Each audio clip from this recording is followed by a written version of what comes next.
आखिर ऐसा क्या हुआ कि बॉलीवुड के सबसे चहेते सुपरस्टार को पूरी फिल्म इंडस्ट्री ने बॉयकॉट कर दिया? क्या वाकई हॉलीवुड के सबसे बड़े डायरेक्टर जेम्स कैमरून ने उन्हें अवतार फिल्म ऑफर की थी, या यह सिर्फ गोविंदा का एक और झूठ था? क्यों डेविड धवन जैसा जिगरी दोस्त, जिसने उनके साथ 17 सुपरहिट फिल्में दी, आज उनका नाम तक सुनना पसंद नहीं करता? और वो कौन सा काला सच है जानवरों की बलि देने का, जिसने उनकी इमेज को हमेशा के लिए दागदार कर दिया?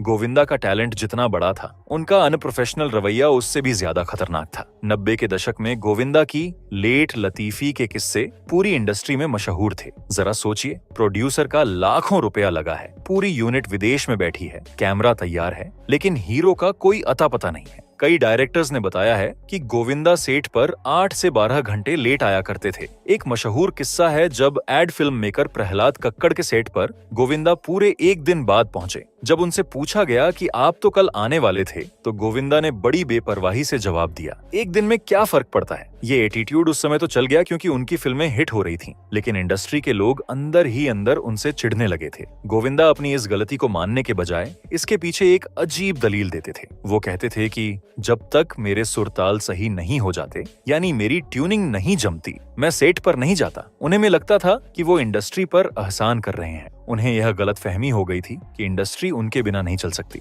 लेकिन वो यह भूल गए कि वक्त और पैसा किसी का सगा नहीं होता। जैसे जैसे बॉलीवुड कॉर्पोरेट होने लगा और स्टूडियो सिस्टम आया, प्रोड्यूसर्स ने ऐसे रिस्की एक्टर पर पैसा लगाना बंद कर दिया जो समय की कदर नहीं करता था। यहीं से उनके पतन की नींव पड़ी। लेकिन असली धोखा तो उन्हें अब भी मिलना बाकी था, और वो भी उनके सबसे करीबी दोस्त से। गोविंदा के करियर का सबसे मजबूत स्तंभ था डेविड धवन के साथ उनकी जोड़ी। इन दोनों ने मिलकर कुल्ली नंबर 1, राजा बाबू और पार्टनर जैसी 17 ब्लॉकबस्टर फिल्में दी। इंडस्ट्री में कहा जाता था कि डेविड के बिना गोविंदा अधूरा है और गोविंदा के बिना डेविड। लेकिन फिर अचानक ऐसा क्या हुआ कि यह दोस्ती दुश्मनी में बदल गई? जैसे जैसे गोविंदा का स्टारडम ढलने लगा, डेविड धवन ने समय की नब्ज पहचान ली थी। डेविड नई जनरेशन के साथ काम करने लगे थे। झगड़ा तब शुरू हुआ जब डेविड ने अपनी फिल्म चश्मे बद्दूर के रीमेक में गोविंदा को नहीं लिया, जबकि गोविंदा का दावा था कि यह आइडिया उन्होंने ही डेविड को दिया था। गोविंदा को लगा कि उनके आइडिया को चोरी कर लिया गया, लेकिन ताबूत में आखिरी कील तब ठुकी जब डेविड ने गोविंदा को एक सलाह दी। डेविड ने कहा, अब तुम हीरो वाले रोल छोड़ दो और अमिताभ बच्चन या अक्षय कुमार की तरह सपोर्टिंग या साइड रोल करना शुरू करो। गोविंदा के ईगो को यह बात चुभ गई। उन्हें लगा कि उनका दोस्त उन्हें छोटा महसूस करा रहा है। कहानी में ट्विस्ट तब आया जब गोविंदा ने दावा किया कि उन्होंने अपने सेक्रेटरी के जरिए डेविड धवन की एक फोन कॉल स्पीकर पर सुनी। उस कॉल पर डेविड किसी और से कह रहे थे कि गोविंदा अब काम के लायक नहीं रहा। बस यही वह पल था जब बॉलीवुड की सबसे सफल जोड़ी टूट गई। डेविड ने अपने बेटे वरुण को लॉन्च कर दिया और आगे बढ़ गए, लेकिन गोविंदा वहीं पुराने दौर में अटके रह गए। पर अब भी तो उनका पागलपन शुरू हुआ था। जब करियर डूबने लगता है तो इंसान बौखला जाता है। गोविंदा के साथ भी यही हुआ। उन्होंने मीडिया में ऐसे बयान देने शुरू किए कि लोग हैरान रह गए। सबसे बड़ा झटका तब लगा जब उन्होंने एक इंटरव्यू में कहा कि हॉलीवुड की सबसे बड़ी फिल्म अवतार उन्हें ऑफर हुई थी। जी हाँ, आपने सही सुना। उन्होंने दावा किया कि जेम्स कैमरून उन्हें लेना चाहते थे, लेकिन उन्होंने मना कर दिया क्योंकि उन्हें नीले रंग से बॉडी पेंट करवाना पसंद नहीं था और शूट के लिए 410 दिन देने थे। इतना ही नहीं, उन्होंने ये भी कहा कि अवतार नाम भी उन्होंने ही सुझाया था। पूरी दुनिया ने इस दावे का मजाक उड़ाया। यह साफ था कि गोविंदा अपनी खोई हुई इज्जत पाने के लिए ख्याली पुलाव पका रहे थे। लेकिन विवाद सिर्फ बयानों तक सीमित नहीं थे। 2008 में मणि है तो हनी है के सेट पर उन्होंने संतोष राय नाम के एक फैन को सरेआम थप्पड़ मार दिया था। कोर्ट ने गोविंदा को फटकार लगाई और कहा, हम आपकी फिल्में पसंद करते हैं, लेकिन आप किसी को थप्पड़ नहीं मार सकते। उन्हें माफी मांगनी पड़ी और हर्जाना देना पड़ा। इसके साथ ही अंधविश्वास की हदें भी पार हो गईं। खबरें आईं कि अपनी फ्लॉप होती फिल्मों को बचाने के लिए गोविंदा टोने टोटके और जानवरों की बलि देने लगे थे। कहा जाता है कि उन्होंने सेट पर भैंस तक की बलि दी थी। इन हरकतों ने उनकी इमेज एक मॉडर्न एक्टर के बजाय एक अंधविश्वासी और हिंसक इंसान की बना दी। लेकिन उनका असली पतन तो तब दिखा जब उन्होंने जबरदस्ती हीरो बनने की कोशिश की। जब दूसरे एक्टर्स अपनी उम्र के हिसाब से रोल बदल रहे थे, गोविंदा हीरो बने रहने की जिद पर अड़े थे। उन्हें नहीं लगता था कि 90 का दशक अभी भी चल रहा है। इसी जिद का नतीजा थी 2017 में आई फिल्म आ गया हीरो। इस फिल्म को गोविंदा ने खुद प्रोड्यूस किया और खुद ही लिखा।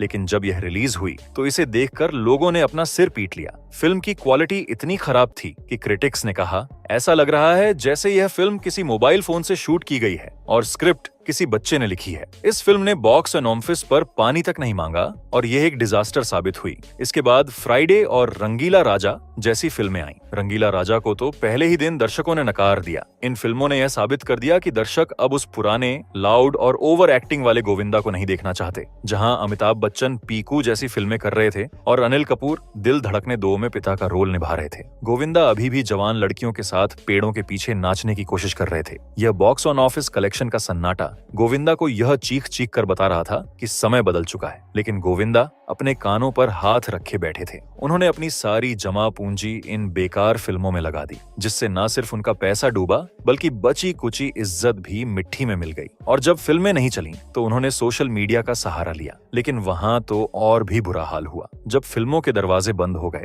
तो गोविंदा ने सोचा कि सोशल मीडिया पर अपनी बादशाहत कायम करेंगे। उन्होंने अपना यूट्यूब चैनल गोविंदा रॉयल्स शुरू किया। फैंस को लगा कि शायद अब कुछ अच्छा देखने को मिलेगा, लेकिन यहाँ तो तबाही का दूसरा मंजर इंतजार कर रहा था। गोविंदा ने हेलो और मेरे नाल जैसे गाने रिलीज किए। इन वीडियोस में गोविंदा अजीबोगरीब कपड़े पहनकर पुरानी स्टाइल का डांस करते नजर आए। 2022 के द्वार में 1990 का ऐसा भद्दा प्रदर्शन देखकर इंटरनेट ने उन्हें बुरी तरह ट्रोल किया। लोगों ने इसे क्रिंज, शर्मिंदा करने वाला कंटेंट कहा। कमेंट्स इतने बुरे थे कि किसी ने लिखा, सर प्लीज अपनी लेजेंडरी इज्जत का ख्याल रखें। तो किसी ने कहा, आप अपनी विरासत खुद बर्बाद कर रहे हैं। हालात इतने बिगड़ गए कि गोविंदा को अपने वीडियोस पर कमेंट सेक्शन बंद करना पड़ा। यह एक बहुत बड़ा संकेत था कि वह अपनी ऑडियंस से पूरी तरह कट चुके हैं। वह यह मानने को तैयार ही नहीं थे कि उनका कंटेंट अब पुराना हो चुका है। उन्होंने खुद को एक ऐसे बबल में कैद कर लिया था जहां उन्हें अपनी कमियां दिखाई ही नहीं दे रही थीं। बजाय इसके कि वह अपनी गलतियों से सीखते,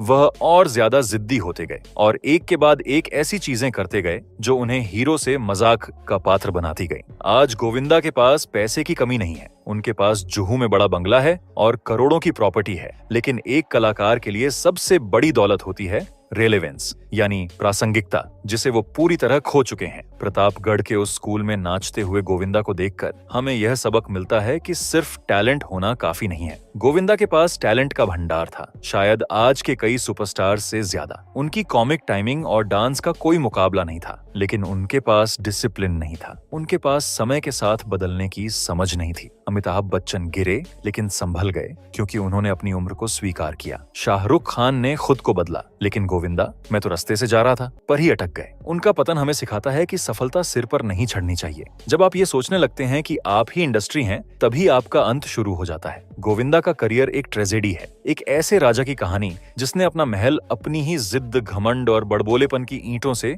गिरा दिया। आज वह स्टेज पर नाच रहे हैं, लोग तालियां भी बजा रहे हैं, लेकिन उन तालियों में सम्मान से ज्यादा दया का भाव है। और यकीन मानिए, एक कलाकार के लिए दया का पात्र बनने से बड़ा दुख और कोई नहीं हो सकता।